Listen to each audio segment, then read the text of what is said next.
Hello friends, welcome to all of you on my channel.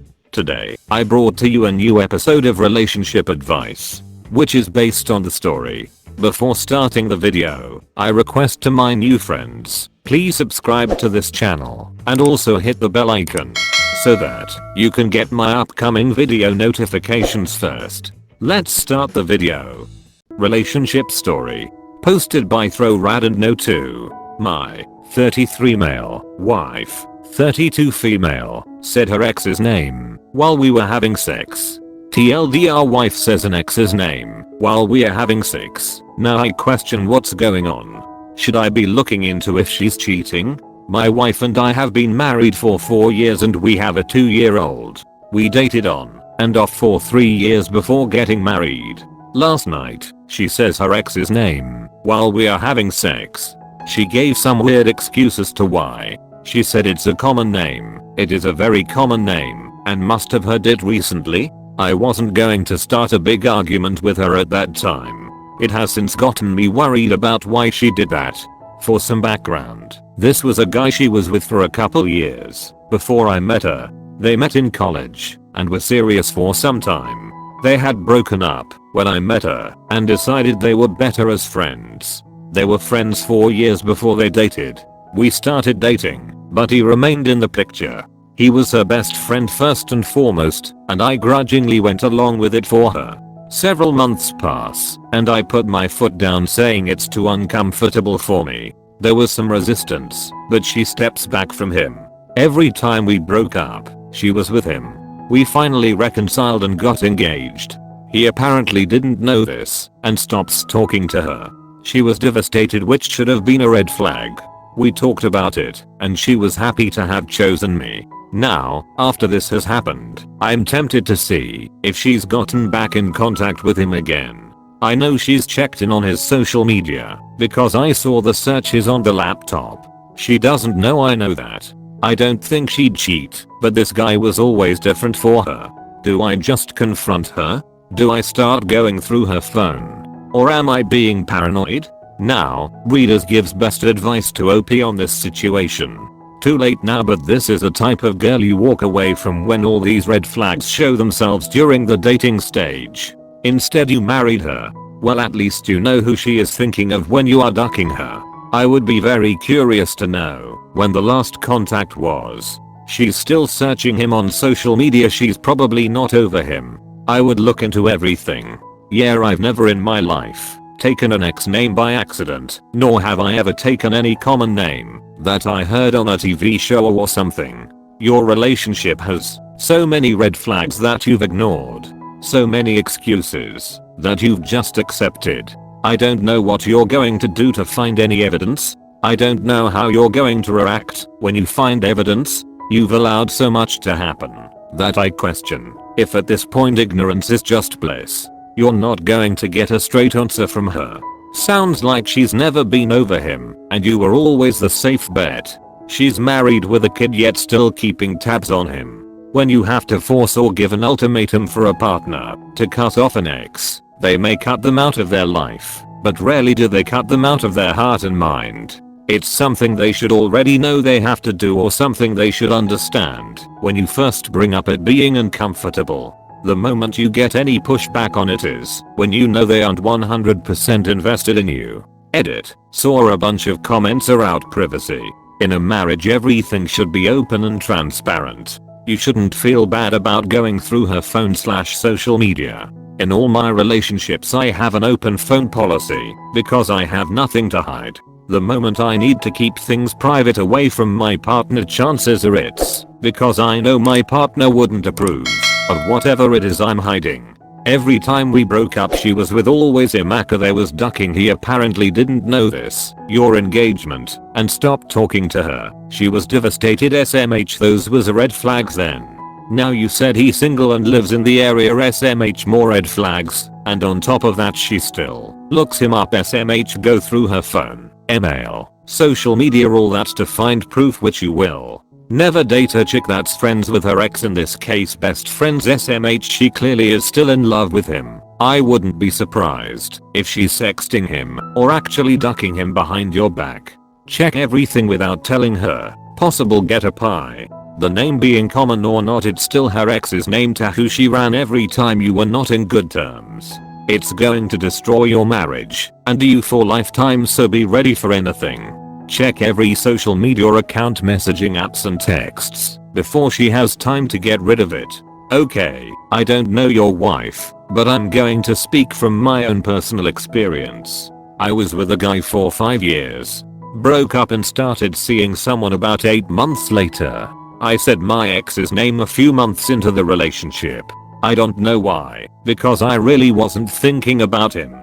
Really what I think it was, at least in my case, is that it's like a muscle memory. You spend 3, 4, 5 plus years saying one name during an orgasm, and it's like that's your body's response to an orgasm now. Kind of like when we say ah when something hurts. And I know it's been 4 years into this relationship, but sometimes I have to contemplate in my head what name I am about to say, because I always second guess myself and worry it'll happen again. Which is a whole new anxiety problem for me. But yeah, I would just sit down and ask her about it, because you'll never know if you don't ask. Just don't seem immediately hostile. My ex secretly got together for a drink with her ex-boyfriend 1.5 years into our marriage. A year later they started an affair that went on for 6 years. There's no reason to be in touch with exes. I wish you well, but this doesn't sound good. Check sent emails, that's how I figured it out. Cheaters often erase the inbox, but forget to erase the sent emails. Very early on in the relationship I could understand. When I've left a long-term relationship I used to accidentally say my ex's name all the time, because I was used to talking to him / about him / etc. So his name was always on the tip of my tongue, so to speak. This long into the relationship it'd be one thing if she said it accidentally in a normal convo, it happens, but during intimate time, yikes, that's a major red flag. Update, my wife said her ex's name while we were having sex. Thank you everyone for your help and advice. I did my investigating before talking to her. I went through his social media first, but nothing explicitly saying anything was going on. There were a few mentions of his love in some comments, but that could mean anything. I did look at the phone bill and there looks to be calls with him pretty regularly. Onto hers, I was able to get on her phone when she was asleep. She must have forgot I knew the code. Nothing in texts, and no weird calls. So she deleted them. I did find some apps she tried to keep hidden, like Snapchat and Kik. Sure enough, there's their conversations. And pictures. I took pictures of all of it on my phone to have as proof. She exploded when we had the conversation, and left with our child to her mother's. I contacted a lawyer and I'm in the process of a divorce, and figuring out custody. I'm heartbroken and am more angry than anything else. I'm angry at her, but I'm also angry at myself for dismissing so many red flags. ETA, the conversations I found were confirming they were having an affair. The pictures were ones they were exchanging, including nudes. Relationship story. Posted by ThrowRaf4VC. I exposed my cousin for sexually assaulting me and ruined his life. Hello everyone, before I start with the story, please don't make fun of my sexual assault or anything, because it's something personal and hurts me. I hope you will understand. I, 18 female, was sexually assaulted by my cousin, 21 male, as a child. I was 14 and he was 17. I was in denial for many years, but finally accepted it happened. I told my parents about it, but they weren't supportive and told me not to cause a drama because he was young when he did it. My parents' comments broke my heart, but it clearly showed me how toxic they are. So there's this trend on TikTok where you pose as the person who sexually assaulted you. And my best friend suggested I do that. I really wanted to humiliate him, so yeah, I did it. Well, the video blew up and he was harassed on Instagram by many people. I left his Instagram account. Someone who went to his university saw my video and reported it to the management. They kicked him out of the university and cancelled his scholarship. Some girls who were assaulted by him came forward with their stories too. My family members, including relatives, are mad at me for ruining his life. They want me to apologize and tell his management that I lied for attention. I was against that idea, and my parents threatened to disown me. I honestly don't care about them. That cousin and his family members are also harassing me for doing this. My parents kicked me out of the house, and I'm living with my boyfriend now. My friends, boyfriend, and siblings are supporting me. My siblings even threatened my parents to leave me alone, or they would go no contact with them. My parents are pissed now because I ruined my cousin's life and also ruining their relationship with my siblings. Relatives that I barely know are also harassing me. What do I do? All I did was to stand up for myself. Now, Readers gives best advice to OP on this situation. I would stay with your boyfriend and not seek any contact with your family except your siblings. You did the right thing. 17 is old enough to know what you're doing, and it was wrong. Coming forward is hard enough already, and your family doesn't support you. That's toxic ASF. He ruined his life by being a piece of shit. You did what you felt was necessary to deal with the aftermath, and from the looks of things you helped his other victims too in the process. Be proud of yourself for taking those steps, and duck anyone who tries to blame you for his shitty behavior. I'm so sorry this happened to you. You are so ducking brave, and I'm really proud of you. I'm a rape crisis counselor, and I'm happy to help you find free counseling in your area. Feel free to message me if you need to chat. It sounds like you have a great support system, but that doesn't mean that it's not hard to have the rest of your family be a-holes. Ruined your cousin's life. He ruined your life. Everything you did was 100% right. It's tragic that your family is saying those things to you, but don't listen to them. They are wrong. If it means you have to stay away from them, so be it. Be with the people who support you. Your family is really screwed up. The guy sexually assaulted you when you were 14 years old. There is no excuse or explanation to make that go away. Why are they so compelled to protect him and make you out to be the bad guy here? He violated you, and he's paying the consequences for his shitty decision to do that. You've done nothing wrong, and as hard as it is to have your family turn their back on you, do not back down, do not apologize, and do not try to justify why you exposed that creep for what he is. Stand tall and strong though the tides are against you, because nothing stays the same forever, good or bad, and one day this will be over, and your life will successfully move on. Is your entire family simply ignoring the fact that other girls have come forward? Even in the current environment, an unsubstantiated claim would not have resulted in all of the things that happened to your cousin. One would assume that the university would have done some investigation before taking action, or would face a lawsuit. Their legal department would have advised them on this info. Why is the rest of the family so invested in protecting him? Are the family members who are harassing you angry because they don't believe that he assaulted you, or because you made it public that he assaulted you? Are they upset because by going public, they are also being harassed by other people because they have a sexual predator in the family? So, they think that if you recant, people will stop attacking them. Predators are going to hunt. Have you inquired about whether he's done this to any other women in your family? Is it possible that some of the reaction stems from the fact that you've opened an ugly can of lies that have been swept under the rug? Not that any of that excuses them. Rather, if you understand the situation better, you can manage it better for the best results for you. I honestly don't think it could just be you that did this. A university doesn't kick someone out of school because of one TikTok video. Even with something as obvious as plagiarism, they have a review and trial before kicking someone out. Assuming everything happened as you said it did, he must have had other strikes against him. Plus there is no saying those other girls wouldn't have ever come out either and done the same thing. You do nothing.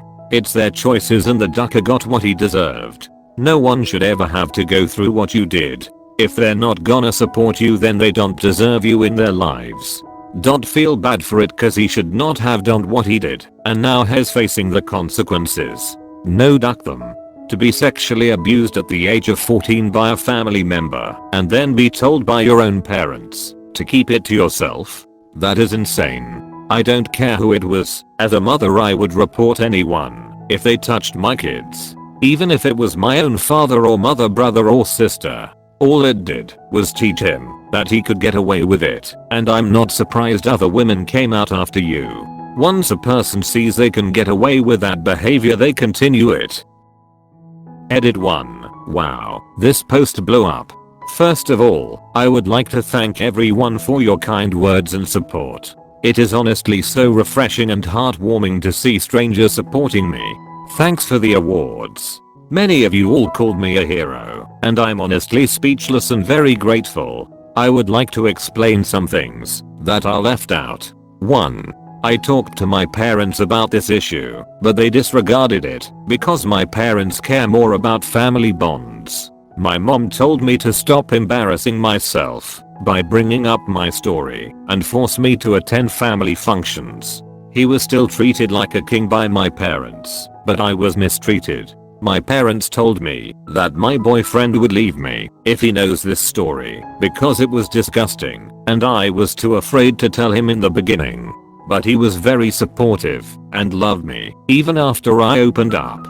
My parents also refused to give me therapy. I had no other choice because my own parents weren't supportive of me, and I wanted to protect the little cousins I had. 2. I didn't post the video on TikTok for fame or attention. I posted it to ruin his life. He ruined mine, where I could not seek any help and was always hated myself, but he was still happy, had everything, and even acted as nothing happened. And like most of you all said, many girls were also victims, and the video gave them the strength to open up. 3.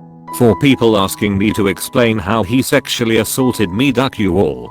4. If you think it's fake, I honestly don't know what to tell. 5. I'm not sure about the police report, but I would consider that and meet up with the other girls and talk about it. As for now, I'm really happy with my boyfriend and friends. I would definitely meet up with a therapist for my mental health. Again, thank you very much, everyone. I love you all. Thank you for reaching out and sharing you all's experience too. I'm crying cause I feel like maybe I don't deserve this support, and this is my first time hearing all these kind words. Thank you very much. So friends, how did you like today's story? Comment below, and if you find the video interesting, then like and share this video. If you have not subscribed to the channel yet, press the subscribe button and also hit the bell icon, because I keep making videos like this. So friends, that's all in today's video. I meet you again in new video with new story. Till then, take care of your and keep watching the Story Station.